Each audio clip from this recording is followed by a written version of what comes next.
క్రీస్తునందు ప్రియమైన దేవుని సోదర సోదరీమణులైన వాళ్ళందరికీ కూడా క్రీస్తునామములో శుభాభివందనాలు తెలియజేస్తూ ఈ చక్కటి సాయంకాలపు వేళ మంచి దేవుని మాటలను మీకు అందించడానికి Bible open university India international సిద్ధంగా ఉంది. మరి ఈరోజు మనం తెలుసుకోబోయే పాఠం ప్రభువు మెచ్చుకొని యోగ్యుడు ఎవరు అని.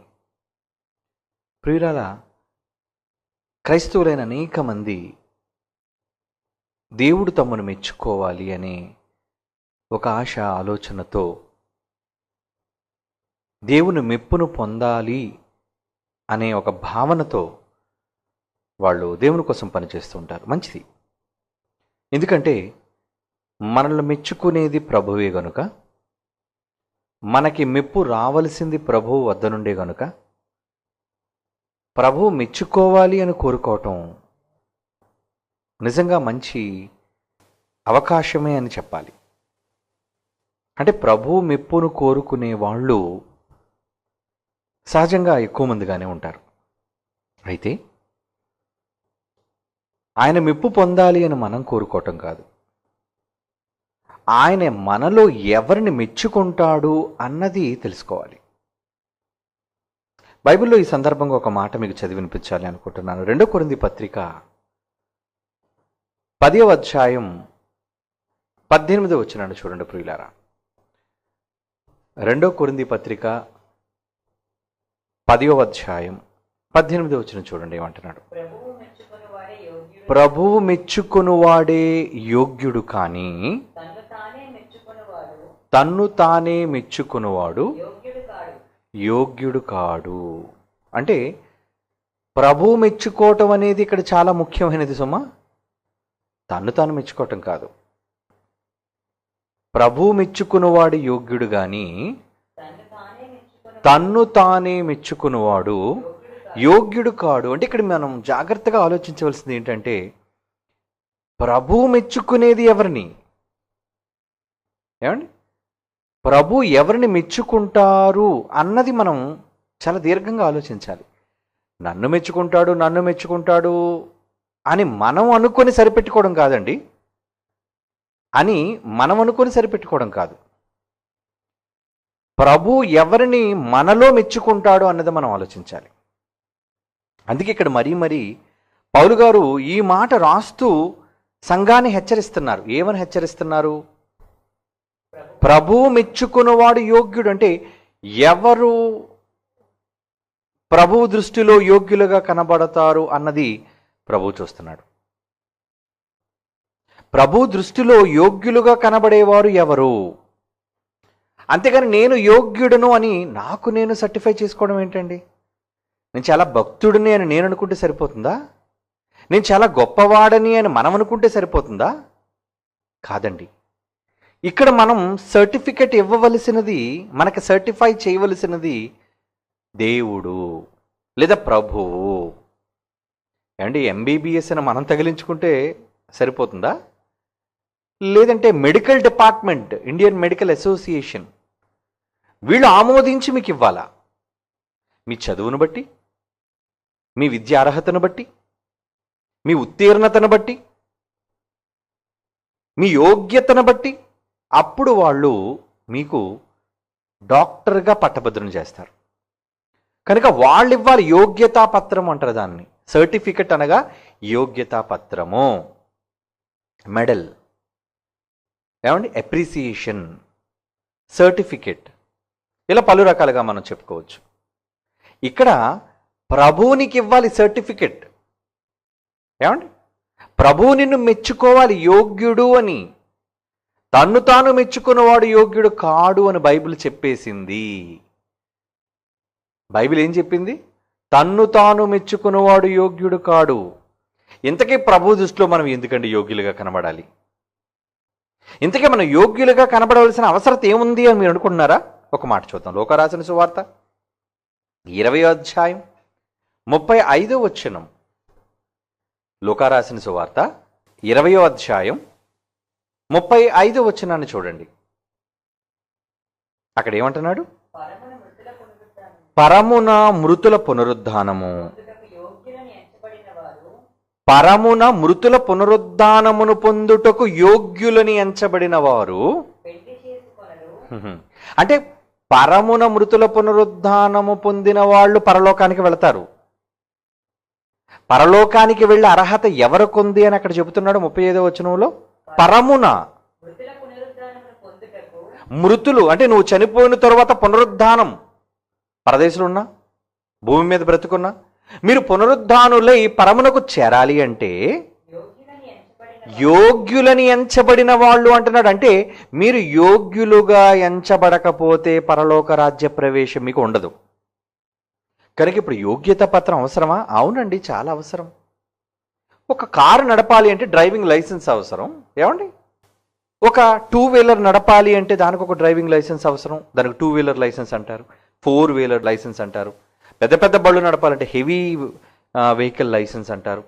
ఇక పైలట్గా నువ్వు విమానాన్ని నడపాలంటే దానికంటే ఒక లైసెన్స్ ఉంటుంది.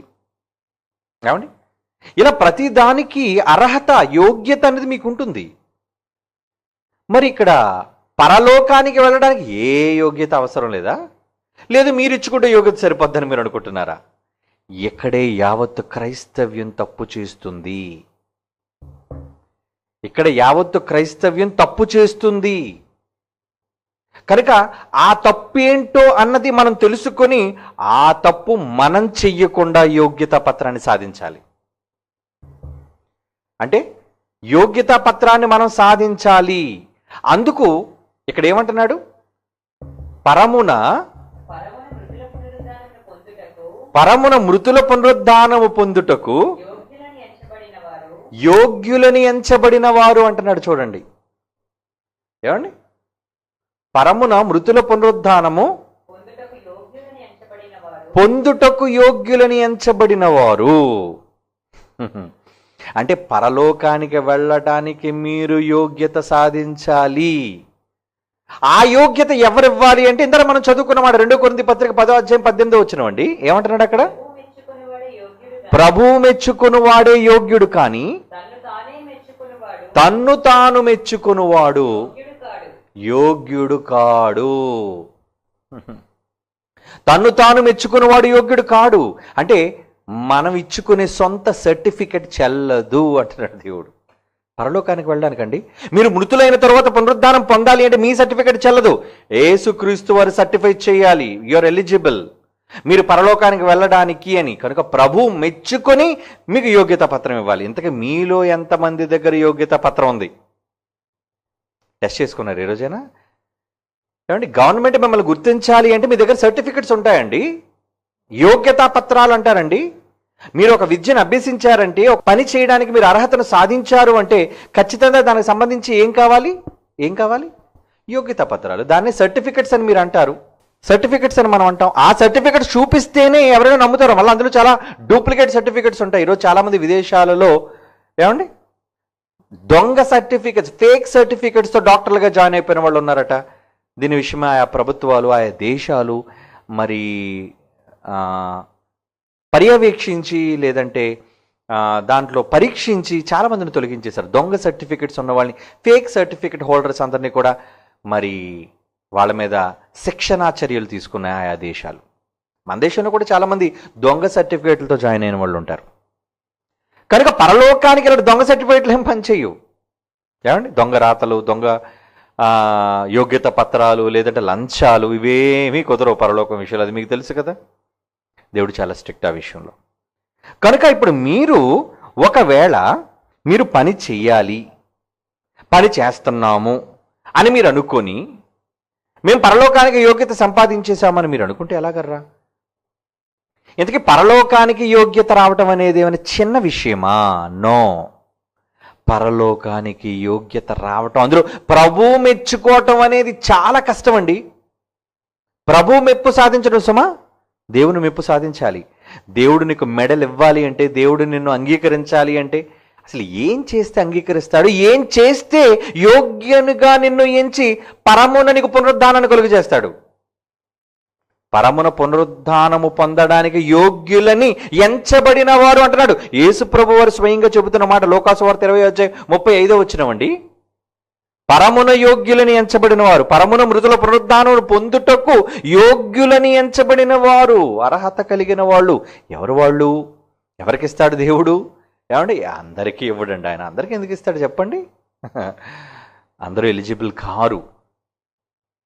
ఎందుకంటే పరలోకానికి వెళ్ళాలి అంటే చాలా అర్హతలు ఉండాలి. అవి చాలా కొద్ది మందికే దక్కుతాయి. అది ఆల్రెడీ యేసుప్రభు రిజల్ట్ కూడా చెప్పేశాడు. ఎందుకంటే ప్రవేశించేవారు కొద్ది మందే అన్నాడు ఆయన మొదటి శతాబ్దంలోనే. దేవుని రాజ్యంలో ప్రవేశించేవారు కొద్ది మందే అని చెప్పేశాడు, రిజల్ట్ చెప్పాడు ఆయన. ఇంతకీ ఆ కొద్ది మందిలో యోగ్యత సంపాదించిన వాళ్ళు మీరున్నారా? నేను పుట్టుకతోనే క్రైస్తవుడండి, మా నాన్న క్రైస్తవుడు, మా అమ్మ క్రైస్తవురాలు, మా బామ్మ క్రైస్తవురాలు, ఈ కథలు ఏమీ పని చేయవండి మీరు యోగ్యతను సాధించడానికి. సుమా, లోకం చెప్పుకుంటుంది జ్ఞానం లేని క్రైస్తవం ఏమంటుందంటే వీఆర్ బార్న్ క్రిస్టియన్ అండి అంటారు. బార్న్ క్రిస్టియన్ ఏంటి? క్రైస్తవుడిగా ఎవడని పుడతాడేంటి? దేవుని కుమారుడిగా జన్మిస్తావు, క్రైస్తవుడుగా ఎవడు పుట్టడు. క్రైస్తవుడుగా పుట్టాలి అంటే యేసుక్రీస్తు నామములో బాప్తీసము తీసుకుంటేనే క్రీస్తులో పుడతాడు. నికోదేము అడిగిన ప్రశ్న అదే కదా. ఒకడు మరలా కొత్తగా జన్మించితేనే అంటే అవును, జన్మించాలి. ఎలా? నీటి మూలముగాను ఆత్మ మూలముగాను జన్మించిన వాడు న్యూ బార్న్ క్రిస్టియన్ అవుతాడు. అప్పుడు క్రైస్తవుడు అవుతాడు వాడు. మీరు అమ్మ కడుపులో ఏమో ఉమ్మనీటిలో బాప్తిజం తీసుకొని వచ్చారా? బార్న్ క్రిస్టియన్ అని చెప్తారు. ఎంత అబద్ధపు మాట మాట్లాడతానో చూసారా? అంటే జ్ఞానము లేక ఈ మూర్ఖపు మాట క్రైస్తవం వినియోగిస్తుంది. మేము పుట్టుక క్రైస్తవులు అండి అని. పుట్టుక ఎవ్వడు, ప్రపంచంలో ఎవ్వడు పుట్టుకతో క్రైస్తవుడు కాలేడు. క్రైస్తవుడు కావాలి అంటే వాడు క్రీస్తును నమ్మాలి, దేవుని జ్ఞానాన్ని వినాలి, విశ్వసించాలి, మారు మనసు పొందాలి, తండ్రి కుమార పరిశుద్ధాత్మ నామంలో బాప్తిసం పొందితేనే వాడు క్రైస్తవుడు అనిపించుకుంటాడు. పుట్టుకతో ఎవ్వరు క్రైస్తవులు కారు. అంటే ఈరోజున క్రైస్తవ సమాజానికి ఎక్కడ జ్ఞానం ఉంది, ఎంత జ్ఞానం ఉందని మీరు అనుకుంటారు? ఇలాంటి ఫాల్స్ నాలెడ్జ్లో వాళ్ళందరూ కూడా మగ్గిపోతున్నారు. అందుకే మేము యోగ్యులమండి అని వాళ్ళు అనుకొని చచ్చిపోతున్నారు. ఇలా చచ్చిపోయిన 99% అందరూ కూడా అయోగ్యులుగా ఎంచబడి నరకానికి పోతున్నారు అందరూ. ఇది మీకు ఇప్పుడు తెలీదు. ఆఫ్టర్ యువర్ డెత్ మీరు కళ్ళు మూసిన తర్వాత అయ్యో వీళ్ళందరూ నరకానికి పోయారా, అరే వీళ్ళందరూ పరలోకానికి స్వర్గస్థులేరి అని మనం అనుకున్నాం. పరమును చేర్చబడ్డారని బంగారు వాక్యం రాసి పేపర్లో ప్రకటన ఇచ్చాం. అవి ఏవి కుదరవర్రా. ఎందుకంటే వాళ్ళు పరలోకానికి వెళ్ళడానికి అర్హత సాధించాలి అంటే దేవుడు ప్రభు వాళ్ళకి యోగ్యత పత్రాన్ని ఇవ్వాలి. ప్రభు మెచ్చుకున్నవాడు యోగ్యుడు. మీ సంఘ కాపరి చెప్పారనో, లేదంటే మీ సంఘంలోని సభ్యులు చెప్పారనో, పెద్దలు చెప్పారనో ఇవేవి అక్కరకు రావు. గుర్తించండి అరా అమాయకులని క్రైస్తవులరా. ఏమంటే ఇలాంటి జ్ఞానం ఎక్కడ చెప్పరండి. ఎంతసేపు మీ రోగాలను పోగొట్టడానికి మిమ్మల్ని భ్రమలో ముంచి ఏదో మిమ్మల్ని ఆత్మీయ జీవితంలో ఎదిగింపజేయడానికి ప్రయత్నిస్తున్నాము అనే దొంగ బాబాలు యొక్క ఉచ్చులో ఈరోజు ప్రపంచ క్రైస్తవ్యం ఉంది. ఈరోజు ఇటువంటి ప్యూర్ 100% దేవుని నాలెడ్జ్ జ్ఞానాన్ని విశదీకరించి అందించేది ఒక్క సార్వత్రిక క్రీస్తు సంఘం. దానికి అనుబంధంగా ఉన్న Bible open university India international మాత్రమే. కనుక జాగ్రత్తగా వినండి. ఎందుకంటే బైబిల్ని ఎలా వాళ్ళు చదివారు, బైబిల్ని ఎలా వాళ్ళు పరిశీలించారు అన్నది ప్రతి సందర్భంలోని ప్రతి సందేశంలోని మీకు చాలా విపులంగా మీకు అర్థమవుతుంది. దేవుడు సర్టిఫై చేయాలంటే దేవుడు సర్టిఫికెట్ ఇచ్చిన వాళ్ళు బైబిల్ అంతట్లో వెతకండి. వేళ్ల మీద లెక్క పెట్టుకునే వాళ్ళు ఉంటారు, వేళ్ల మీద. మీకు తెలిసిన వాళ్ళు కొంతమంది పేర్లు చెప్తాను. ఆదికాండం 7వ అధ్యాయం మొదటి వచనంలో నోవా కోసం చెప్తున్నాడండి. ఏమని? యెహోవా నీవే ఈ తరము వారిలో నా ఎదుట నీతిమంతుడవై ఉండుట నేను చూచాను. నోవహు గారికి వచ్చిందండి యోగ్యత. ప్రభు మెచ్చుకుంటున్నాడు. ఎవరిని? నోవహు గారినండి. ఏమంటున్నాడు? నీవే ఈ తరము వారిలో నా ఎదుట నీతిమంతుడవై ఉన్నావని ఆ రోజున్న ఎంటైర్ పాపులేషన్లో జనాభాలో నోవహు గురికి వచ్చిందండి యోగ్యత పత్రం, సర్టిఫికెట్. ఇక రెండోది ఆదికాండం, అంటే బైబిల్లో ఉన్న సందర్భాలు మీకు చెప్తున్నాను సుమా. దేవుడు డైరెక్ట్గా యోగ్యతా పత్రం ఇచ్చిన వాళ్ళ గురించి మీకు చెప్తున్నాను. ఆదికాండం 22వ అధ్యాయం 18వ వచనం మీరు చూడగలిగితే అక్కడ విశ్వాసులకు తండ్రి అయిన అబ్రహాము గారి గురించి ఏమంటున్నాడు చూడండి. తండ్రి ఆదికాండం 22:18 నీవు నా మాట వినినందున భూలోకములోని జనములన్నీయు నీ సంతానము వలన ఆశీర్వదింపబడును అంటున్నాడు. అంటే అబ్రహాము విషయంలో ఎలా ఉన్నాడు అంటే దేవుడు ఒక స్నేహితుడుగా భావించాడు అబ్రహాముని.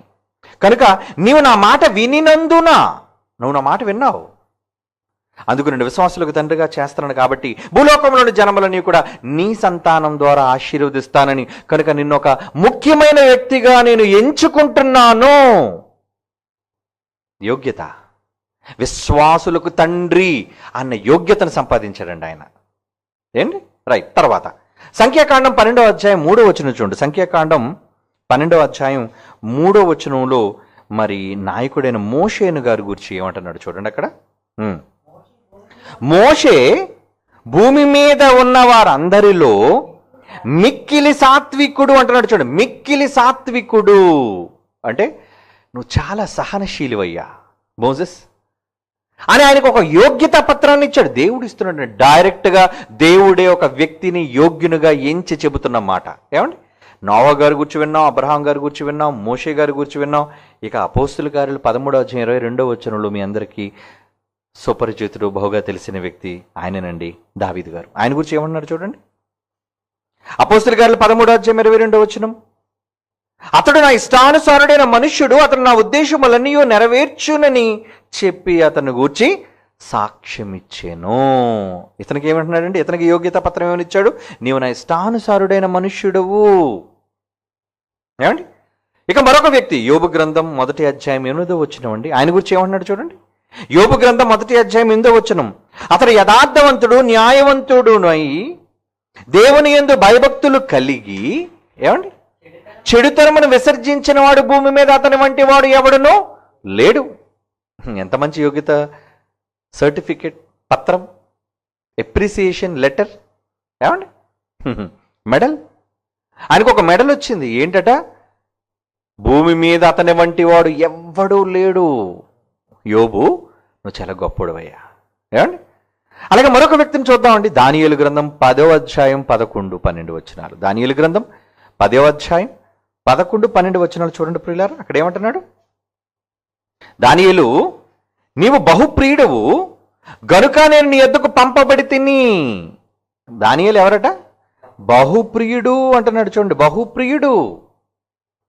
దానియేలుకు వచ్చిందండి యోగ్యత పత్రం. ఇక యేసుక్రీస్తు వారిని గూర్చి, ఆయన గురించి ఏమన్నాడు చూడండి. అపోస్తుల కార్యాలు 2:22 అపోస్తుల కార్యములు 2:22 దేవుడు నజరేయుడగు యేసు చేత అద్భుతములను, మహత్కార్యములను, సూచక క్రియలను మీ మధ్య చేయించి ఆయనను తన వలన మెప్పు పొందిన వానిగా మీకు కనుపరచును. ఆయనను తన వలన మెప్పు, దేవుని వలన మెప్పు పొందిన వానిగా. అంటే యేసు ప్రభు దేవుని వలన మెప్పు పొందారా? అవునండి. ఆయన యోగ్యుడు. దానియేలు యోగ్యుడు, యోబు యోగ్యుడు, దావీదు యోగ్యుడు, అబ్రహాము యోగ్యుడు, నోవహు యోగ్యుడు. ఏమండి, వీళ్ళు బైబిలులో యోగ్యులుగా దేవుడు గుర్తించిన వ్యక్తులు. చాలామంది ఉన్నారు భక్తులు. ఏమండి, కానీ దేవుడు యోగ్యుడుగా ఎంచిన వాడు కదా గొప్పడు. దేవుడు యోగ్యుడిగా అంటే ఆయన నిన్ను సర్టిఫై చెయ్యాలి, ఆయన నిన్ను అంగీకరించాలని. నేను భక్తుడినండి అని నేను అనుకుంటే ఎలా అండి? నేను భక్తుడినని నేను సరిపెట్టేసుకుంటే ఎలా? నాలో ఉన్నది భక్తో కాదన్నది దేవుడు చెప్పాలి. అది అంటే దేవుడు మిమ్మల్ని ఓకే చేయాలి, దేవుడు మిమ్మల్ని అంగీకరించాలి, దేవుడు మిమ్మల్ని ఎప్రిషియేట్ చేయాలి. ఎప్రిషియేట్ ఎప్పుడు చేస్తాడు? ఎప్రిషియేట్ చెయ్యాలి అంటే దానికి సంబంధించిన పనులు మీరు చెయ్యాలండి. ఒక గోల్డ్ మెడల్ యూనివర్సిటీ మీకు ఇచ్చింది అంటే టాపర్ అయి ఉండాలి మీరు. అంటే మీరు ప్రజ్ఞను మీరు చూపించి ఉండాలి. అంటే రాత్రి పగలు కష్టపడి చదివి ఉండాలి. అవునా కాదా? అలాంటి వాళ్ళకే కదండి వస్తుంది. ఆవారగా తిరిగిన వాళ్ళకి, బొత్తుగా మొద్దులైన వాళ్ళకి, ఇలాంటి వాళ్ళకి ఎవరైనా ఏ యూనివర్సిటీ అయినా, ఏ కళాశాల అయినా, కనీసం ఏ తరగతి, ఏ బడైనా సరే యోగ్యులని ఇస్తుందా, ఎంచుతుందా? మీరు చెప్పండి. ఇవ్వదు కదండి. ఒక బడిలో నుంచి మీరు మరో బడికి వెళ్ళాలి అనుకున్నప్పుడు టీసీ, కాండక్ట్ సర్టిఫికెట్ అంటారు దాన్ని, ట్రాన్స్ఫర్ సర్టిఫికెట్ అంటారు. దాంట్లో అసలు మీరు ఎలాంటి వాళ్ళు, మీ నేచర్ ఏంటి, మీ స్వభావం ఏంటి అన్నది ఆ స్కూలు వాళ్ళు సాటిస్ఫాక్టరీ అని ఇస్తేనే, గుడ్ అని ఇస్తేనే తర్వాత వాళ్ళు అంగీకరిస్తారు. లేదా వాళ్ళు కానీ ఏమైనా టీసీలో కానీ బ్యాడ్ అని రాశారో మీకు అడ్మిషన్ దొరకడం కష్టం. ఒక మనిషి ఒక సంస్థ నుంచి మరొక సంస్థకు వెళ్ళడానికి యోగ్యత పత్రం కావలసిన అవసరత ఉన్నప్పుడు ఈ లోకం నుంచి మరో లోకానికి మీరు వెళ్ళాలి అంటే యోగ్యత అవసరం లేదా? ప్రభు ఇచ్చే యోగ్యత కావాలి, ప్రభు మెచ్చుకోవాలి. ప్రభు మెచ్చుకోవాలంటే ఏం చేస్తే మెచ్చుకుంటాడు ఆయన? అది మనం సాధించాలి. ఇప్పుడు ఏమండి, మనకు మనం సర్టిఫికెట్ ఇచ్చేసుకోవడం కాదు. ఏమండి, నేను బైబిల్ ఓపెన్ యూనివర్సిటీలో ఎంబీటీహెచ్ చేసేసానండి అంటే పరలోకం రాదు ఎంబీటీహెచ్ చేసినంత మాత్రాన. నేను బీబీటీహెచ్ చేసేసానండి, డాక్టరేట్ చేసేసానండి నా విద్య చదివి ఎక్కడి నుంచి యోగ్యతా పత్రాన్ని సంపాదించినంత మాత్రాన పరలోకం రాదు. ఇది కేవలం విద్యార్హత. ఇది విద్యార్హత. బైబిల్ చదువుకున్నావు, బైబిల్ నేర్చుకున్నావు, కష్టపడి చదువుకున్నావు, ₹1000 కట్టావు, నువ్వు చదువుకున్నావు కాబట్టి, పరీక్ష రాసి ఉత్తీర్ణుడయ్యావు కాబట్టి నీకు వచ్చిన సర్టిఫికెట్. ఇది పరలోకానికి యోగ్యత కాదు.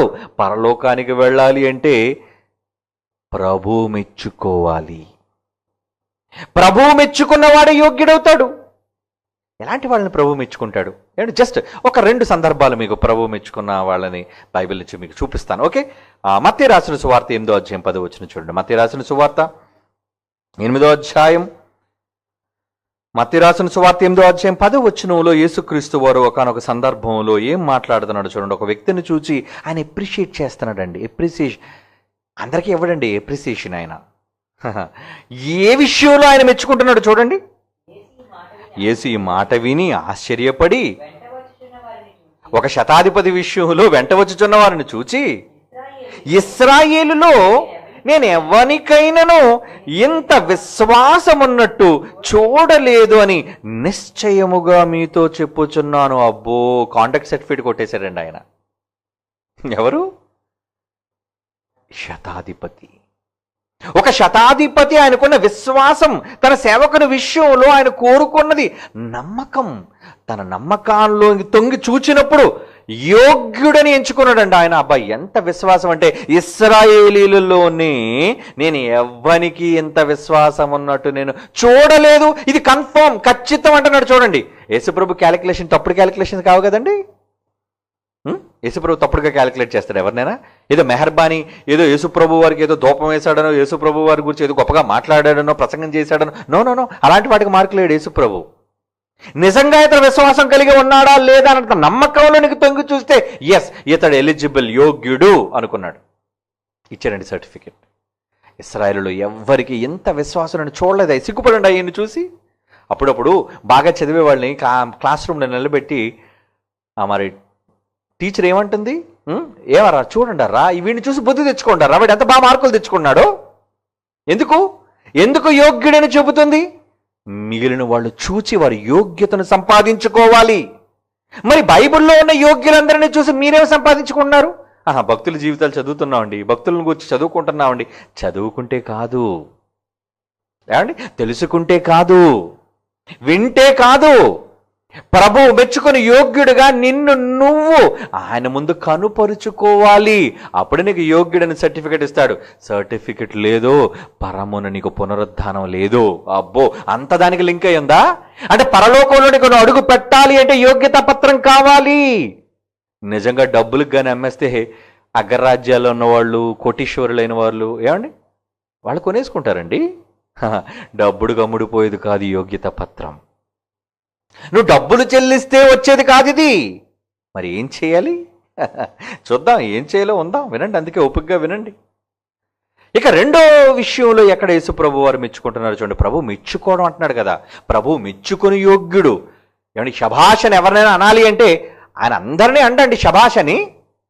ఆయన అనాలి అంటే అనిపించుకునే అర్హత వాళ్ళకు ఉండాలి. ఓకే, లూకా రాసిన సువార్త ఏమండి 21వ అధ్యాయం 1 నుంచి 4 వచనాల సందర్భంలో అక్కడ ఏమంటున్నాడు చూడండి. ఒక ఆమె విషయమై ఆయన యోగ్యత సర్టిఫై చేస్తున్నాడు చూడండి. ఏమని సర్టిఫై చేస్తున్నాడు? ఆయన కానుకలు పెట్టి దగ్గర కూర్చున్నాడు, అందరూ కానుక వేస్తున్నారు. ఒక పేద విధవరాలు వచ్చింది, ఆమెకున్న 2 కాసులు అందులోని వేసేసింది. వేసిన తరువాత యేసు ప్రభు వారు ఆమెను ఉద్దేశించి అంటున్న మాట చదవండి.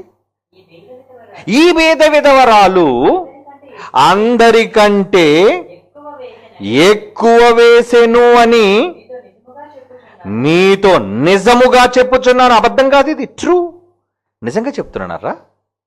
ఏమండి, యేసు ప్రభు మెచ్చుకుంటున్నాడు ఏంటండి? భర్త లేని ఆమె, తర్వాత పేద విధవరాలు, ఆఫ్టర్ ఆల్ 2 కాసులు వేసిందండి. 2 నాణ్యాలు వేసినందుకు కట్టలు కట్టలు వేసిన వాళ్ళని ఏమనలేదు, కానీ ఆమెను మెచ్చుకున్నాడు ఏంటి? యోగ్యత. ఆవిడ యోగ్యత ఎందుకు సంపాదించుకుంది అది మీకు తెలుసు. అందరూ ఉన్న దాంట్లో చేశారు, కానీ ఆమె లేనిది, తమ జీవనం ఉన్నదంతా ఇచ్చేసింది. అంటే దేవుడు మెచ్చుకోవాలి అంటే ఎంత ప్రత్యేకత నీలో ఉంటేనే కానీ ఆయన మెచ్చుకోడు. ఈ సర్టిఫికెట్స్ అందరికీ రావు. క్యారెక్టర్ కలిగిన వాళ్ళకే వస్తాయి, కష్టపడిన వాళ్ళకే దక్కుతాయి. అందులో ప్రభువు మెచ్చుకోవడం అంటే అందరినీ మెచ్చుకోవడం, చాలా కొద్ది మందిని మెచ్చుకుంటాడు. అందుకే మీరు ఏం చేయాలి? ఏం చేయాలి చెప్పండి? మీరు యోగ్యులని మిమ్మల్ని మీరు అనుకుంటున్నారా? అంటే పరలోకానికి నేను కాకపోతే ఎవరు వెళ్తానండి? అబ్బో, ఎంత మొండి దేమా ఈరోజు క్రైస్తవులకి. మీలో చాలా మంది అనుకుంటారు కదా, పరలోకానికి వెళ్తామండి, పరలోకానికి విశ్వాసులు అండి, మేమంతా విశ్వాసులం. ఇంతకీ మీ దగ్గర యోగ్యతా పత్రం ఉందో లేదో, ప్రభువు మిమ్మల్ని మెచ్చుకుంటాడో లేడో అన్నది ఒక్కసారి మీరు సెల్ఫ్ చెక్ చేసుకోవాలి. లేదా మీరు యోగ్యులుగా ఎంచబడలేరు. ఏమండి, మా ఇంట్లో మా నాన్నగారు మెచ్చుకున్నానండి, మా అమ్మగారు మెచ్చుకున్నారండి, నన్ను మా సంఘం మెచ్చుకుందండి, అబ్బా నా ఊరు మెచ్చుకుందండి, దేశం మెచ్చుకున్నా నీకు పని చేయదు. ప్రధానమంత్రి మెచ్చుకున్న ఇక్కడ నీకు యోగ్యత రాదు. ప్రపంచంలో ఎంత మేధావి నిన్ను మెచ్చుకొని, ఏ గొప్ప యూనివర్సిటీ నిన్ను మెచ్చుకొని యోగ్యత పత్రం ఇచ్చినా నువ్వు పరలోకానికి యోగ్యుడు కాలేవు. అంటిల్ అండ్ అన్లెస్ యేసుక్రీస్తు వారు నిన్ను మెచ్చుకోవాలి. ప్రభువు మెచ్చుకునేవాడు యోగ్యుడు. తమ్మును తాము మెచ్చుకున్న వాళ్ళు, మెప్పించుకునేవారు వాళ్ళు ఎలాగవుతారు? యోగ్యులు కారు. అందుకే అంటున్నాడు 2 తిమోతి పత్రిక, తిమోతికి రాస్తున్న 2వ పత్రికలో 2వ అధ్యాయం 15వ వచనంలో పౌలు గారు ఏమంటున్నారు చూడండి. తిమోతికి రాస్తున్న 2వ పత్రిక 2వ అధ్యాయము 15వ వచనం ఏమంటున్నాడు అక్కడ? దేవుని ఎదుట యోగ్యునిగాను, దేవుని ఎదుట యోగ్యునిగాను, దేవుని ఎదుట యోగ్యత కావాలి, నాకు అర్హత కావాలి. అంటే పౌలు గారు ఆయన ప్రయాసంలో, ఆయన సేవలో దేని మీద కాన్సన్ట్రేట్ చేశారు? ఆయన దేవుని ఎదుట యోగ్యునుగాను, సిగ్గుపడనక్కర్లేని పనివానుగాను నిన్ను నీవే కనుపరుచుకో. ఎవరు నిన్ను కనపరచడు? నీకు నువ్వే ప్రజెంట్ చేసుకోవాలి. ప్రభు ఎదుట యోగ్యుడనే పత్రం నీకు రావాలి అంటే ముందు నువ్వు యోగ్యుడుగా నీ ఎదుట కనుపరుచుకో. ఏమండి, కనుపరుచుకోవాలండి. మనుషులు మెచ్చుకున్న వాళ్ళు కాదండి, మనుషులు మెచ్చుకున్న వాళ్ళకి పరలోకం రాదు. చాలామంది మనుషుల మెప్పు కోసం పనిచేస్తుంటారండి, మనుషుల ఘనత కోసం ఆలోచిస్తుంటారండి. వాళ్ళు చేసే పనిని మనుషులు మెచ్చుకుంటే చాలు అనుకుంటుంటారండి. వాళ్ళెవ్వరూ పరలోకంలోని ప్రభు ఎదుట యోగ్యులు కాలేరండి. చాలా జాగ్రత్త. మీరు ఆ జాబితాలోకి చేరకుండా ఉండాలని దేవుడు బైబిల్లో ముందుగా హెచ్చరిక చేస్తున్నాడు మీకు ఈ మాటలన్నింటినీ. ఏమని? ఏ మెప్పు మీకు కావాలి? సహజంగా మనం ఎప్పుడు కూడా మనుషుల మెప్పునే కదండి కోరుకుంటాం. మనుషులు మనల్ని మెచ్చుకోవాలి, మేకతోలు కప్పాలి. ఏమండి, మనుషులు మనల్ని మెచ్చుకోవాలి, పొగడాలి. అదే కదా సహజంగా మనం కోరుకుంటున్నాం. వద్దండి, వద్దండి, వద్దండి, నెవర్. మీ జీవితంలో ఎప్పుడు మనుషుల మెప్పును ఆశించకండి. ఆ మనుషుల మెప్పు మీకు రావటం వల్ల 750 కోట్ల మంది ఒక్క త్రాటి మీదకి వచ్చి మీరు యోగ్యులు అని అరిచి గీపెట్టినా మీరు బైబిలులో దేవుడు మెచ్చుకునే పనిని చేయలేనప్పుడు 750 కోట్ల మంది సర్టిఫికెట్ నిల్. వాళ్ళ యోగ్యత పనిచేయదు. వాళ్ళు ఇచ్చినదేమీ వాళ్ళు మీకు ఉపయోగం ఉండదండి. అలాగని పంపిస్తే మీరు పని చేస్తున్నారంటే చేయకండారా, చేయకండి. అందుకే దేవుడు బైబిల్లో ఒక వార్నింగ్ ఇచ్చాడు. ఏమని తెలుసా? లోకా రాసిన సువార్త 16వ అధ్యాయం 15వ వచనం చూడండి.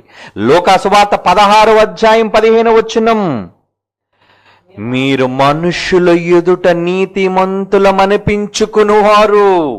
ఏమంటే మనం ఎప్పుడు అలా జెంటిల్మెన్ ఏమంటే నేను ఐఎమ్ వెరీ జెంటిల్మెన్ అండి, చాలా గొప్పవాడిని. ఎవరి ఎదుట? నీకు ఎవరి ఎదుట కావాలి? మేకతోలు మనుషులు మెచ్చుకోవాలి కదా నిన్ను.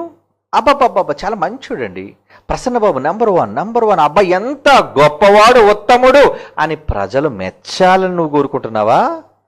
అయితే బైబిల్లో దేవుడు ఏమంటున్నాడు చూడండి, మీరు మనుష్యుల ఎదుట నీతిమంతులమనిపించుకునేవారు కానీ, రే మీ మనస్సు నాకు తెలుసురా, మీ హృదయం నాకు తెలుసు, మీ హృదయం నేను ఎరుగుతును.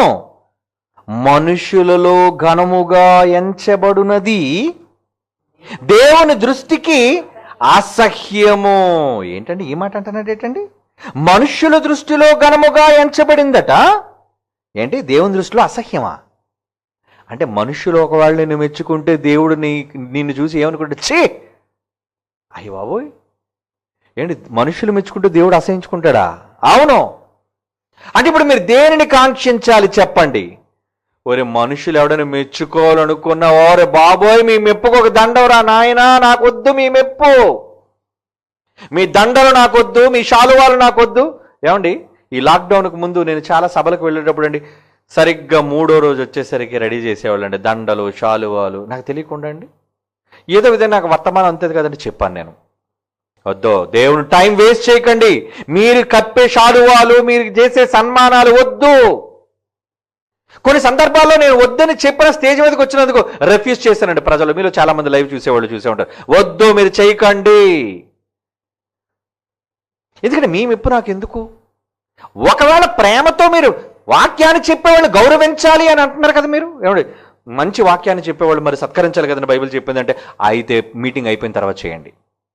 ముగింపు ప్రార్థన చేస్తాను కదా, ఆశీర్వాదం ఇచ్చేస్తాను కదా, అప్పుడు మీరు చేయండి నా మీద గౌరవంతో. ఉండేవాళ్ళు ఉంటారు, వెళ్ళేవాళ్ళు వెళతారు.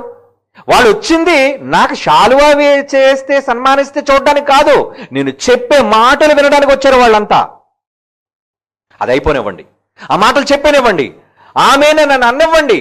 అప్పుడు మీరు శాలువా కప్పుతారు, గోను కప్పుతారు, మీ ఇష్టం. ఉంటారు, ఉండేవాళ్ళు ఉంటారు, పోయేవాళ్ళు పోతారు. ఏమండి నిజమే కదా ఇది? రైట్. ఎందుకు నేను అన్నాను ఆ మాట? మనుషుల మెప్పు ఎందుకండి? ఓ అందరూ దండలు వేసేస్తే ఓ వరుసగా దండ మీద దండ మెడ నొప్పి పెట్టేస్తుంది. ఎక్కడైనా ఏదైనా చిన్న తేడా ప్రసన్న బాబు అలా అట అని ఏమైనా వినబడింది, అది నిజమో కాదో తెలియదు. ఏమండి ఇంకంతేనండి, ప్రసన్నబాబు చెడ్డాడు. ఎందుకండి వీళ్ళు మాటలు? నీకు పూర్తిగా తెలీదు, ఏం జరిగిందో నీకు అర్థం కాదు. ఎవడో ఒక దిక్కుమాల వార్త వినగానే మరి దండలని ఏమయ్యాయి? నువ్వెన్ని దండలేసినా ఒక చెడ్డ వార్త వినగానే వెంటనే ఏమొచ్చేస్తుంది నీ మీద? ప్రసన్నబాబు చెడ్డోడటండి, నువ్వు చూసావా? కనుక వెంటనే వేసానికి విరిగిపోవడం అంటారు వీళ్ళని. అప్పటికప్పటికే పొగుడుతారు, తేడా జరిగితే వాళ్ళే తిరిగి తిడతారు. వీళ్ళు మెప్పు మనకు అవసరమా చెప్పండి? వీళ్ళు చెప్పట్లు మనకు అవసరమా? వద్దండి. మీరు చెప్పాలనుకున్నది దేవుని కోసం ముక్కు సూటిగా చెప్పండి ఎవరికైనా సరే. అదే బైబిల్. మొహమాటం లేదు యేసు ప్రభువుకి. నీవు మొహమాటం లేనివాడు అని మాకు తెలుసు బాబోయ్ అంటున్నారు మత్తయి సువార్త 22వ అధ్యాయంలో ఆయన దగ్గరికి వచ్చిన శాస్త్రులు పరిసయ్యులు అందరూ కూడా. మాకు తెలుసు నువ్వు మొహమాటం లేనివాడివి, ముక్కుసూటిగా మాట్లాడేవాడు, ఏది ఆలోచించకుండా నిజాన్ని నిర్భయంగా నువ్వు చెబుతావు, అది మాకు తెలుసు. ఎందుకంటే వాళ్ళ యొక్క మెప్పు యేసు ప్రభుకు కావాలా? ఏమిటి ఇప్పుడు వీళ్ళందరూ వెళ్ళిపోతారేమో. వద్దండి.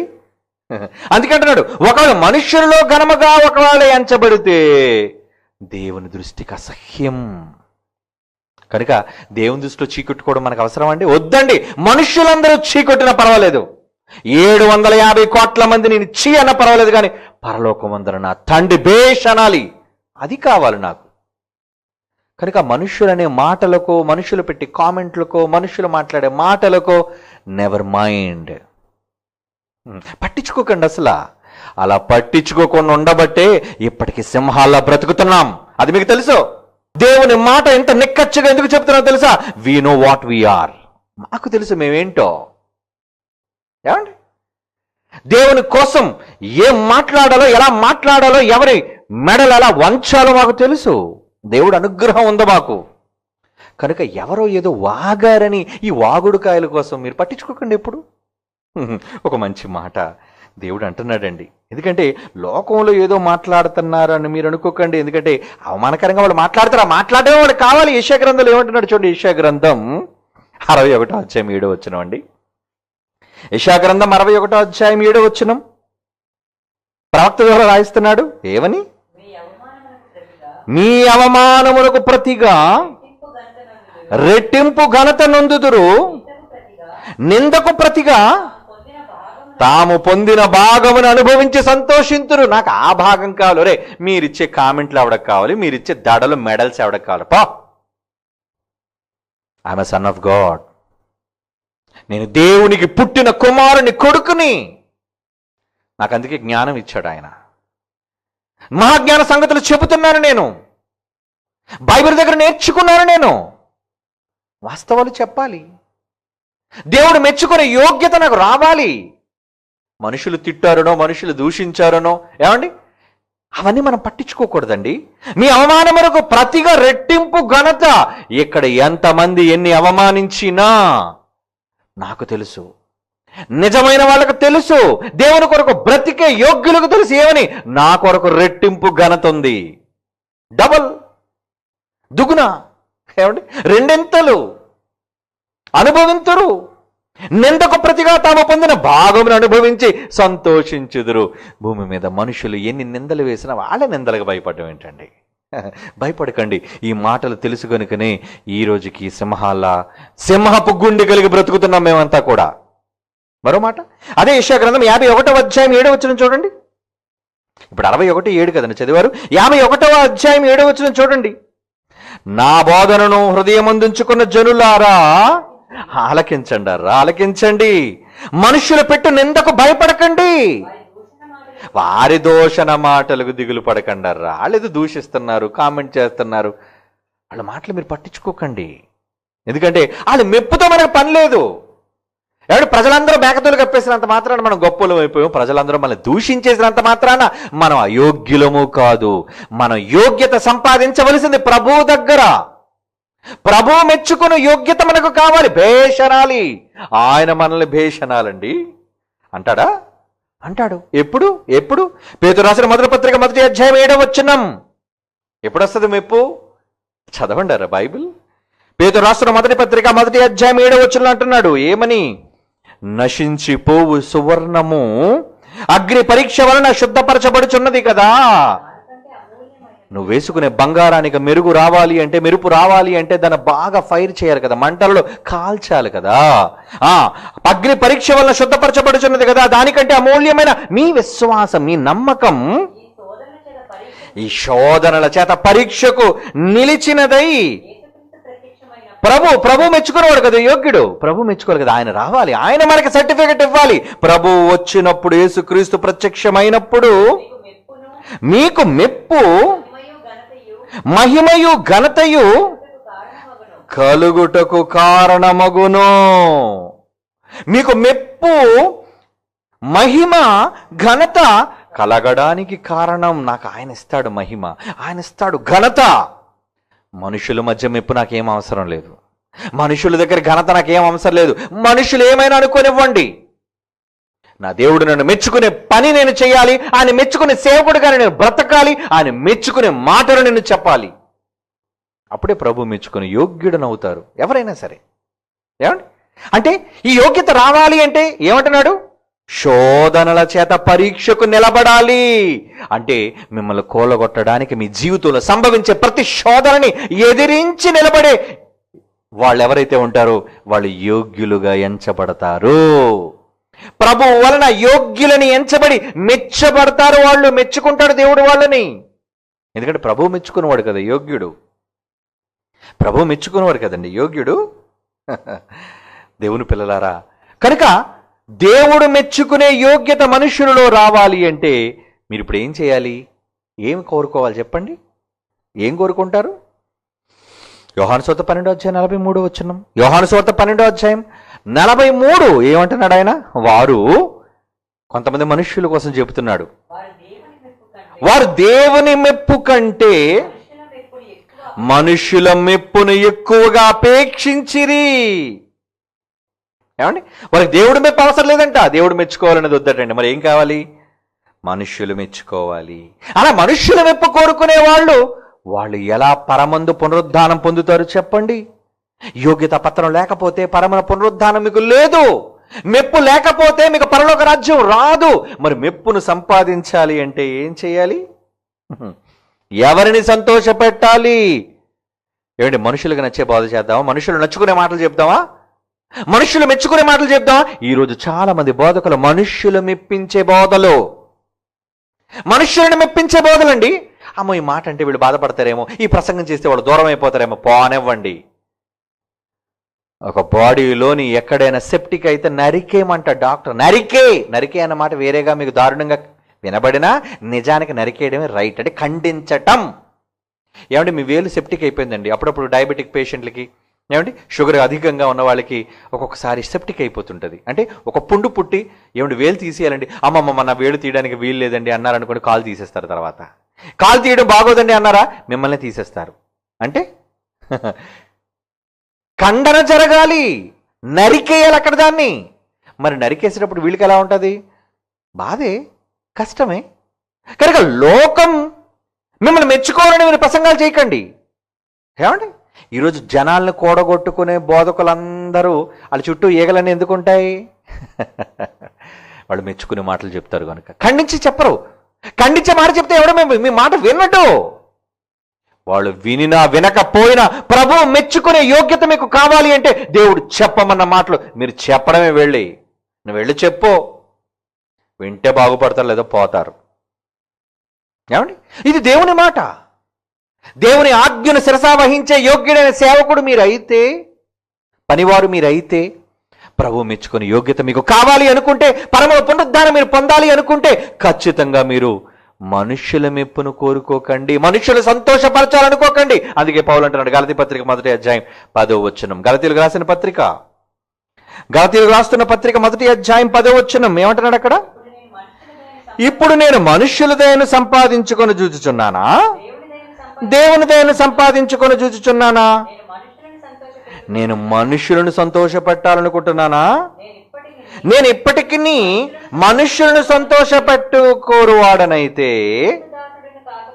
నేను క్రీస్తు దాసుడను కాకపోయేదనో. నేను క్రీస్తు దాసుడును కాను. మరి నువ్వు క్రీస్తు దాసుడు కావాలి అంటే మనుష్యులు మెప్పించే బోధలు చెయ్యకు, ప్రభువును మెప్పించే బోధలు చెయ్యి, వాస్తవాలను ప్రకటించు. అందుకే ఈరోజు బైబిల్ ఓపెన్ యూనివర్సిటీ నిర్భయంగా ప్రకటిస్తుంటుందండి సత్యం ఖండించే బోధ. మనం అంటే ఎందుకు ఎక్కువ మందికి పడదు? ఏంటి వాళ్ళ బోధలు బాగోవండి, ఆత్మీయత ఉండదండి. అవును, మందు రాసి పంపించేస్తారు. సెప్టిక్ అయినా ఏం చేస్తారంటే ట్యాబ్లెట్ ఇచ్చి అరుకు రాసి నీకు పంపించేస్తే చస్తావు. నీకు అలాంటి డాక్టర్లు కావాలా? వెళ్ళు, వీధికి ఒకటి ఉన్నది ఎలాంటిది. కానీ నిన్ను కాపాడేది ప్రపంచంలో ఒకే ఒక స్వచ్ఛమైన బోధ, సార్వత్రిక క్రీస్తు సంఘములో ఉన్న బోధ, బైబిల్ విశ్వవిద్యాలయం ద్వారా పరిశోధించబడి మీకు ప్రకటించబడే వన్ అండ్ ఓన్లీ బైబిల్లోని ఉన్నతమైన బోధ, ప్యూర్ బోధ. దశలోనికి రాస్తున్న 1వ పత్రిక 2వ అధ్యాయం 4వ వచనం చూడండి. పౌలు దశలోనికి రాస్తున్న 1వ పత్రిక 2వ అధ్యాయం 4వ వచనం, సువార్తను మాకు అప్పగించుటకు యోగ్యులమని దేవుని వలన ఎంచబడిన వారమై మనుష్యులను సంతోషపెట్టు వారము కాక మన హృదయములను పరీక్షించు దేవుని సంతోషపెట్టు వారమై బోధించుచున్నాము. That is BOUI, that is universal Christ church, సార్వత్రిక క్రీస్తు సంఘం. అవునండి, ప్రపంచంలో ఏ దేశంలోనైనా స్వచ్ఛమైన బోధకు care of address only universal Christ church India, care of India. America అనుకున్నారా? వాళ్ళకేం తెలుసండి. ఆస్ట్రేలియా అనుకున్నారా? వాళ్ళకేం తెలుసండి. కెనడా అనుకున్నారా? వాళ్ళకే తెలుసండి. ఏమీ తెలీదు. ఏం తెలుసు అనుకుంటున్నారు? వాళ్ళు ఉంటే వాళ్ళ దేశాలలో తగలాడు, వాళ్ళ చట్టాలలో తగలాడు, క్రైస్తవ దేశాలను పిలువబడుతూ నిజంగా అసాంఘికంగా వాళ్ళు ప్రవర్తిస్తుంటే, బైబిల్కు విరుద్ధంగా వాళ్ళు ప్రవర్తిస్తుంటే ఎక్కడుందో చెప్పండి వారిలో బోధ. భారతదేశంలో మైనారిటీలుగా ఈరోజు క్రిస్టియన్స్గా మనం వెనకడుగులో ఉన్నా, తక్కువ మంది ఉన్నా ఈరోజు స్వచ్ఛమైన దేవుని జ్ఞానాన్ని యావత్ ప్రపంచానికి ప్రకటిస్తున్న మనం అతిశయపడవలసిన అవసరత ఉంది. ఖచ్చితం. ప్రభువునందు అతిశయం ఇది, దేవుని వాక్యం అనేది అతిశయం ఇది. దేవుని పిల్లలారా, ఇదంతా దేనికి జరుగుతుందో తెలుసా? ప్రభు మెచ్చుకుని యోగ్యుడే యోగ్యుడు. ప్రభు నన్ను చెయ్యి తట్టి, భుజం తట్టి అనాలి. ఏమని? బడా నమ్మకమైన మంచి దాసుడా, నువ్వునయ్యా, నువ్వు ఎప్పుడంటాడు ఆ మాట? మత్తయి సువార్త 25వ అధ్యాయం 21వ వచనం. మత్తయి రాసిన సువార్త 25వ అధ్యాయము 21వ వచనం. మీకు తెలుసు తలాంతులను గూర్చి అక్కడ ఒక వ్యక్తిని పిలిచి, దాసుడిని పిలిచి ఏమంటున్నాడు చూడండి. ప్రభువు మెచ్చుకుంటున్నాడు. ఏమని మెచ్చుకుంటున్నాడు? బడా నమ్మకమైన మంచి దాసుడా, నీవి కొంచెములో నమ్మకముగా ఉన్నావు గనుక నిన్ను అనేకమైన వాటి మీద నేను నియమిస్తాను. Your appointed. నీ యజమానుని యొక్క సంతోషములో నువ్వు పాలు పొందు. ఎందులోనటండి? యజమానుడు కొన్న సంతోషం నీకు వస్తుందా? యజమానుడు ఎవరండి? పరలోకమందున్న తండ్రి. ఆయనకున్న సంతోషం నీకు కూడా వస్తుంది. అంటే తండ్రి అనుభవించే సంతోషం నీకు కూడా దక్కాలి అంటే బడా నమ్మకమైన మంచి దాసుడా అని నిన్ను అనాలి, యోగ్యుడిగా ఎంచాలి. నీ భుజం తట్టి భేష్ అని నిన్ను అనాలి దేవుడు. ఎప్పుడంటాడు? నీకిచ్చిన పనిని నమ్మకంగా జరిగించినప్పుడు. ఎన్ని ఇచ్చానరా నీకు? 5 ప్రభో. ఎన్ని సంపాదించావు? 5కు 5 మహాప్రభో. బడా, వెరీ గుడ్. నీకెన్ని ఇచ్చాను? 2 ప్రభు. ఎన్ని సంపాదించావు? 2కు 2 సంపాదించానయ్యా. బడా, భేష్ అన్నాడు. అదండి యోగ్యత. ప్రభు వలన యోగ్యత, ప్రభు వలన మెచ్చుకొనబడుతున్న సేవకుడు. సంపాదిస్తున్నావా? ఏం సంపాదిస్తున్నావు? ఎవరిని సంపాదిస్తున్నావు? నీకివ్వబడింది ఆయుష్కాలం. ఎన్ని తలాంతులు కావా?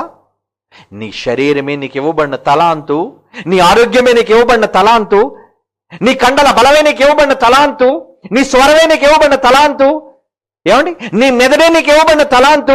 ఇన్ని తలాంతులు నీ దగ్గర పెట్టుకుని దేవుని కోసం ఏమి సంపాదించావు? ఆ మెదడుతో ఏం ఆలోచిస్తున్నావు? ఆ నోటితో ఎవరిని గురించి మాట్లాడుతున్నావు?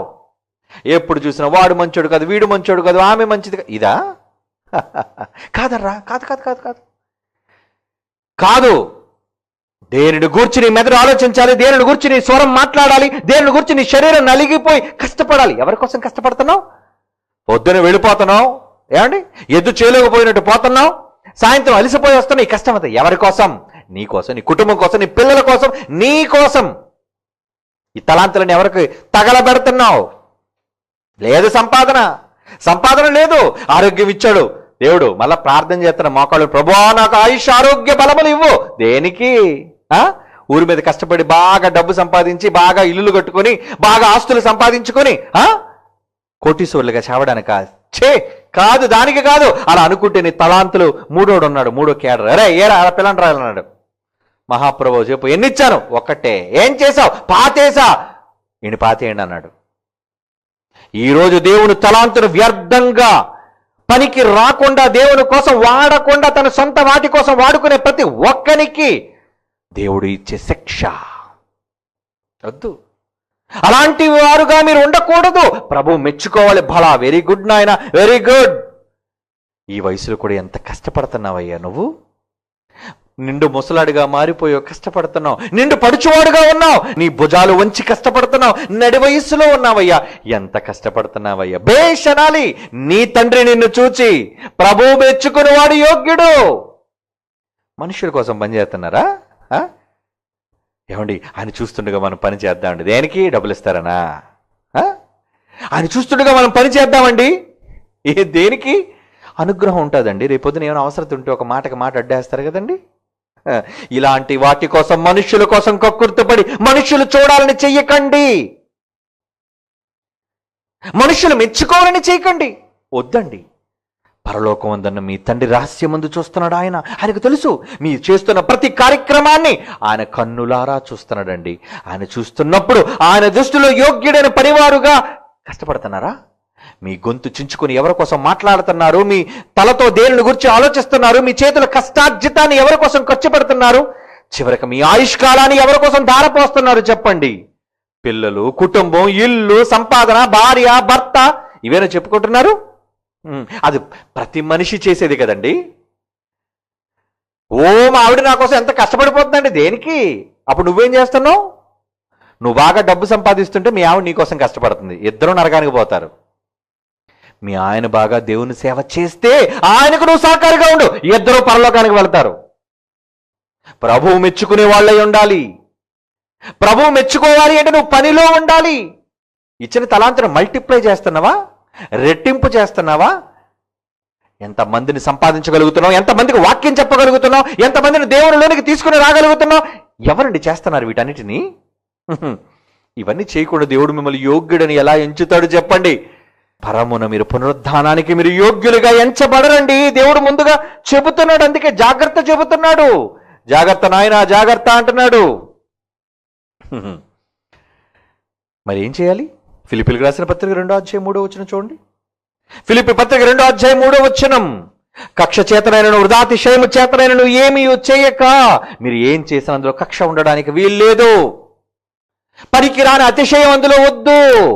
వృధాతిశయం అంటే వృధాగా పోయే అతిశయాలు వద్దు. ఏమీ చెయ్యక వినయ మనస్సు గలవారే ఒకరినొకడు తనకంటే యోగ్యుడుగా ఎంచి, ఒకరిని తనకంటే యోగ్యుడిని ఎంచుచు మీలో ప్రతివాడు తన సొంత కార్యములను మాత్రమే కాక ఇతరుల కార్యములను కూడా చూడాలి. ఇతరులంటే ఎవరు? ఊరి మీద ఆవారగా తమ కోసం బ్రతికేవాళ్ళు కారు అక్కడ అర్థం. దేవుని కోసం పని చేసేవాళ్ళు, దేవుని కోసం ఆలోచించేవాళ్ళు, దేవుని పని కోసం తప్పించేవాళ్ళు, వాళ్ళ కోసం నువ్వు ఆలోచించాలి. ఎంతమంది ఆలోచిస్తున్నారు? మీలో కొంతమంది ఉన్నారండి, ఎప్పుడు వాళ్ళు ఆలోచిస్తుంటారండి. వాళ్ళు ఏం తిన్నారండి, వాళ్ళు ఏ అవసరతల్లో ఉన్నారండి, ఏమండి వాళ్ళకి ఖచ్చితంగా మనం ఏదో సహాయం చేద్దామండి. బహు కొద్ది మంది అండి వేళ్ల మీద లెక్క పెట్టుకునే వాళ్ళు ఉంటారండి. వీళ్ళు అందరూ కష్టపడుతున్నారు, అందరూ కూడబెట్టుకుంటున్నారు, కానీ ఎందరూ దేవునికి ఇస్తున్నారు? భార్య మెచ్చుకోవాలి కదా, అమ్మో ఆవిడకి బంగారు గాజులు కొనకపోతే ఈయన చంపేస్తుంది ఇంట్లో, కనుక దేవుడు మెచ్చుకోకపోయినా పర్లేదు, నా భార్య నాకు మేకతోలు కప్పాలి. ఏమండి ఎంత మంచోరు మా శ్రీవారు, బంగారు గాజులు తెచ్చారు. భార్య మెచ్చుకోవాలి భర్తని మెచ్చుకోవాలి భార్యని, తల్లిదండ్రులు మెచ్చుకోవాలి పిల్లలు మెచ్చుకోవాలి తల్లిదండ్రులని. ఇలా ఒకరి కోసం ఒకరి మెప్పును కోరుకొని, కనుక మీలో ప్రతివాడు తన సొంత కార్యములు మాత్రమే కాకుండా ఇతరుల కార్యములను కూడా చూడు. నీ పొరుగు సేవకుడు ఏం చేస్తున్నాడు, అతను ఏ అవసరతల్లో ఉన్నాడు, నువ్వు ఎలాగా చేయటం లేదు, నీకు ఎలాగా పని లేదు పాటు లేదు, ఎప్పుడు చూడు ఇల్లు కుటుంబం అనుకుని తిరుగుతున్నావు. కనీసం సేవకుడు, నీ పొరుగు సేవకుడు ఏం చేస్తున్నాడో అతని గురించి నువ్వు ఆలోచించగలుగుతున్నావా? అదే అంటున్నాడు, యోగ్యుడిని ఎంచమంటున్నాడు. రోమిలికి రాసిన పత్రిక 2:7 చూడండి ప్రియులారా. రోమిలికి రాసిన పత్రిక 2:7 సత్క్రియను ఓపికగా చేయుచు మహిమయు ఘనతను అక్షయతను వెదుకు వారికి నిత్య జీవమిచ్చును. నీకు పరలోకం రావాలంటే ఏం వెతకాలి? నా భార్యకి ఏం ఇష్టం అని వెతకటం కాదు, నా పిల్లలకి ఏం కూడబెట్టాను అని వెతకడం కాదు, నాకు నేనేం దాచుకున్నాను అని వెతకడం కాదు. ఏమంటున్నాడు? సత్క్రియను ఓపికగా. సత్క్రియ అంటే సత్యము అనగా వాక్యము. ప్రభు మెచ్చుకుని వాడినయ్యా యోగ్యుడు. ప్రభు నీ పనిని చూచనలా బడా ఎంత కష్టపడుతున్నావయ్యా నా కోసం, నా పని కోసం ఎంత నలిగిపోతున్నావు, నా సేవ కోసం ఎంతగా ఆలోచిస్తున్నావు. ఒక్కసారి మీ గుండెల మీద చేయి వేసుకొని ఆలోచించండారా. మీ జీవిత కాలంలో 20, 30, 40, 50, 60 సంవత్సరాలు గడిచిపోయి ఎంతో మంది జీవిస్తున్నారే. ఒక్కసారి వెనక్కి తిరిగి చూడండి, మీ జీవితంలో ఎవరి కోసం ఎక్కువ మీరు కష్టపడ్డారు. నా కుటుంబం గొప్పగా అనుకోవాలండి, నా పిల్లలను గొప్ప తండ్రిగా అనుకోవాలండి, నా పిల్లలను మంచి తల్లిగా అనుకోవాలండి అని దేవుని పెంచుకోండి. దేవుడు దేవుడు దేవుడు దేవుడు అంటాడేంటండి అని ఎవరన్నా వాళ్ళు మూర్ఖులు మాట్లాడతారండి. ఏమా నీకు ఎప్పుడు చూసినా దేవుడు పనేనా? నీకు భర్త వద్దా, నీకు పిల్లలు వద్దా, నీకు దేవుని పనేనా అని అన్నప్పుడు ఏంటి? మూర్ఖులు మాట్లాడుతున్నారు. వాళ్ళకి తెలీదు భూమి మీద 60-70 సంవత్సరాల జీవితమే మహాబ్రతుకు అనుకొని, మనుషుల కోసం బ్రతకడమే గొప్ప జీవితం అనుకొని చచ్చే దుర్మార్గులు వాళ్ళు అలాగే చచ్చి నరకానికి పోతారు. వాళ్ళకి తెలీదు. ఈ జ్ఞానం తెలిసిన నీవెవరి కోసం బ్రతకాలో తెలుసా? నిన్ను మెచ్చుకొని నీకు ఘనతను మెప్పును కలుగజేసే ఆయన కోసం కదా నువ్వు బ్రతకాలి. ఆయన కోసం కదా బ్రతకాలి నువ్వు. మరి ఆయన కోసం నువ్వు బ్రతకగలుగుతున్నావా? ఏమండి, ఆయన కోసం నువ్వు బ్రతకగలుగుతున్నావా? ఆలోచించండి ఒక్కసారి. ఎంతమంది నిన్ను అవమానించినా, ఎంతమంది నిన్ను దూషించినా వాటికి నిందలకు భయపడకండి.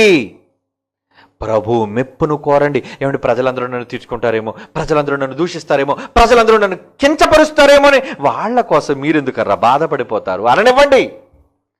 ఎవరిని అనలేదు ఈ సమాజం అనే సమాజాన్ని ప్రక్కకు పెట్టి నీ పరలోకపు తండ్రి, నీ యజమాని నిన్ను మెచ్చుకుని బలాన్ని నిన్ను అనగలిగే ఆయన మెప్పు కావాలి.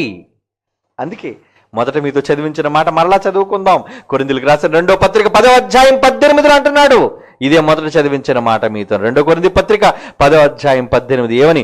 ప్రభు మెచ్చుకునేవాడు యోగ్యుడు కానీ తన్ను తాను మెచ్చుకునేవాడు. నేను గొప్ప విశ్వాసినండి, నేను గొప్ప దైవజనుడునండి, నీ సర్టిఫికెట్ చెల్లదు. నీకోసం నువ్వు ఇచ్చుకునే యోగ్యత పత్రాలు చెల్లవు అంటున్నాడు దేవుడు. ప్రభువు మెచ్చుకోవాలి అంటున్నాడు. చూడండి దేవుని పిల్లలారా, ప్రభు మెప్పును ఆకాంక్షిద్దాం. మనమంతా కూడా మనం ఆకాంక్షించి మనం ఆయన మెప్పును పొందాలి అంటే ఇప్పటి వరకు మీరు విన్న మాటల ప్రకారంగా మనుష్యుల కోసం కాకుండా దేవుని కోసం పని చేయండి.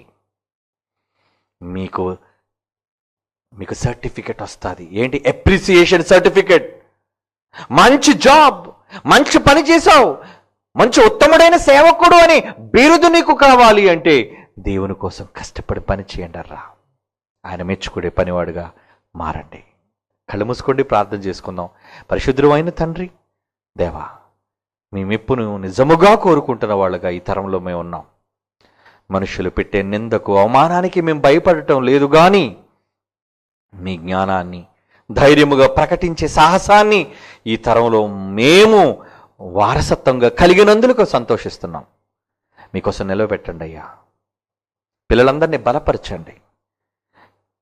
మీ ద్వారా యోగ్యత పత్రాన్ని మెప్పును పొందే వారిగా బ్రతికున్నంత కాలము బ్రతికి మీ అనుగ్రహాన్ని పొందే నీ పిల్లలుగా మమ్మల్ని మలచవలసిందిగా ప్రార్థిస్తూ క్రీస్తు యేసు వారి అమూల్యమైన నామములు ఈ ప్రార్థన మీకు సమర్పించి వేడుకొనుచున్నాము తండ్రి. ఆమేన్. God bless you.